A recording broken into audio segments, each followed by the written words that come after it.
যে আপনি অনেক কিছু পছন্দ করেন না, আবার তারা কিছু করলে সেটা আপনি ট্রানজিট ছিল, আমাদের যে ট্রানজিট ছিল এয়ার ট্রানজিট, সেটা ভারত বাতিল করে দিতেছে এই আমাদের নানান কথাবার্তার কারণে।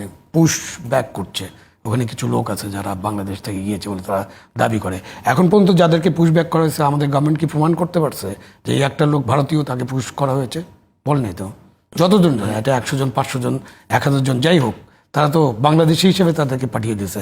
আমাদের গভর্নমেন্ট তো এখন পর্যন্ত একটা মানুষকে বলেনি যে এটা ভারতীয় লোক, তারা জোর করে পুশ ব্যাক করেছে। তা এরকম অনেক বিষয় আছে, আপনার পানি চুক্তির বিষয় আছে, তিস্তা পানি চুক্তি আছে, নানান বিষয়ে আমাদের আলোচনা করতে হবে, আলোচনা করে একটা সমাধানে পৌঁছতে হবে।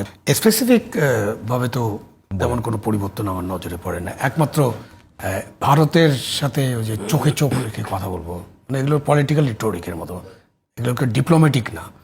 হ্যাঁ, 7 সিস্টার ক্ষতিগ্রস্ত হতে পারে এরকম একটা কথা যদি আপনি বলে ফেলেন, এগুলো পরিবর্তন না, এগুলো ডিপ্লোম্যাটিকও না, এবং এটা বোকামি। আপনি যদি বলেন যে আরও কিছু বলেন বর্ডার ক্লিন, সেখানে যদি আপনি বলেন যে নো, এটা আমরা ওইভাবে দেখবো না, আর পিঠ ফিরিয়ে থাকবে না, মুখোমুখি হব। এগুলো একটা ফোর্সফুল স্টেটমেন্ট, এগুলো তো জনগণকে সন্তুষ্ট করা যাবে, বাট আপনি ডিপ্লোম্যাটিক রিলেশনটাকে আপনি যে রিচ করতে চান, এনরিচ করতে চান, ওটা হবে না। ভারতের ব্যাপারে অবশ্যই অভিযোগ আছে, তারা আমাদের সাথে দাদাগিরি করে, অনেক অভিযোগ, দাদাগিরির প্রমাণও দিতে হবে আমাদেরকে, যে আর কোথায় কোথায় দাদাগিরি করছে।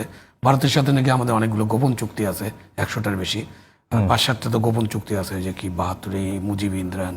তো এগুলো তো এখন ভারতের ওয়েবসাইটে আছে, আমরা তো ওয়েবসাইটেও দেই না। তো এগুলো পড়ে তো আমি একদম খুব ভালোভাবে পড়েছি, আমি কোথাও গোলামির চুক্তি দেখিনি। মানে তো এখন গভর্নমেন্ট তো বলেছে, এবং সব গভর্নমেন্টই বলে, 75-এ বঙ্গবন্ধুকে খুন করার, হত্যা করার এটা একটা কারণ ছিল যে আমরা গোলামির চুক্তি করেছে। তো এরপরে তো 50 বছর অতিক্রম হয়ে যাচ্ছে না, আমরা তো এখন পর্যন্ত কোনো গোলামির চুক্তি বের করলাম না, বাতিলও করলাম না। তো এই সব জিনিস নিয়ে ভারত আমাদের নিকট প্রতিবেশী। আপনি চীনের সাথে কি সম্পর্ক উন্নত, খুব ভালো কথা, আমেরিকার সাথে করেন, আপনি পারলে ফ্রান্সের সাথে করেন, রাফায়েল কিনেন, দরকার হলে পারমাণবিক বোমা কিনেন, আপনি অসুবিধা নেই। কেউ বলেন এরকম যে পাকিস্তানের কাছে যে আমরা 4 বিলিয়ন বা 6 বিলিয়ন অর্থ পাই, যে মুক্তিযুদ্ধের সময়কার পাওনা, ওইটা দিয়ে আমরা পাকিস্তানের কয়েকটা নিউক্লিয়ার উইপন এনে বাংলাদেশে রাখতে পারি না, এরকম আজগুবি সব কথাবার্তা বলা হয়। এগুলো দিয়ে আপনার বিদেশ নীতির কোনো বড় উন্নতি হবে আমি মনে করি না। আপনাকে বিদেশ নীতিটা আপনাদের, হ্যাঁ, আমরা একটা স্বাধীন রাষ্ট্র, আমরা আমাদের বিদেশ নীতি সকলের সাথে বন্ধুত্ব, যেটা আগে আছে, সকলের সাথে বন্ধুত্ব, কারোর সাথে শত্রুতা নয়, সেটাই আমি অনুসরণ করতে চাই। এবং এটা অনুসরণ করার জন্য আমাদেরকে অনেক কেয়ারফুলি এটাকে দেখতে হবে, যে আমরা কেয়ারফুলি কতটা কাজ করতেছে। এবং ভারতের সাথে আমাদের যে উন্মুক্ত বর্ডার আছে, যেটাতে ওরা কাঁটাতারে বেড়া দেয়, আমরা তো কাঁটাতারে বেড়া দিই না, ওরা দেয়। আপনি বলেন যে ভারত থেকে অনুপ্রবেশ হয়, ভারত থেকে আপনার কি চোরাকারবারি হয়, তো ওরা কাঁটাতারে বেড়া দিলে আমরা কিন্তু ওটা ভালোভাবে নিই না, তাই না? কেন নিই না? কারণ যে আমরা কাঁটাতারে বেড়াটা পছন্দ করি না, আমরা যাওয়া আসাটা পছন্দ করি। তো অনেক জিনিস আছে, যে আপনি অনেক কিছু পছন্দ করেন না, আবার তারা কিছু করলে সেটা আপনি ট্রানজিট ছিল, আমাদের যে ট্রানজিট ছিল এয়ার ট্রানজিট, সেটা ভারত বাতিল করে দিতেছে এই আমাদের নানান কথাবার্তার কারণে।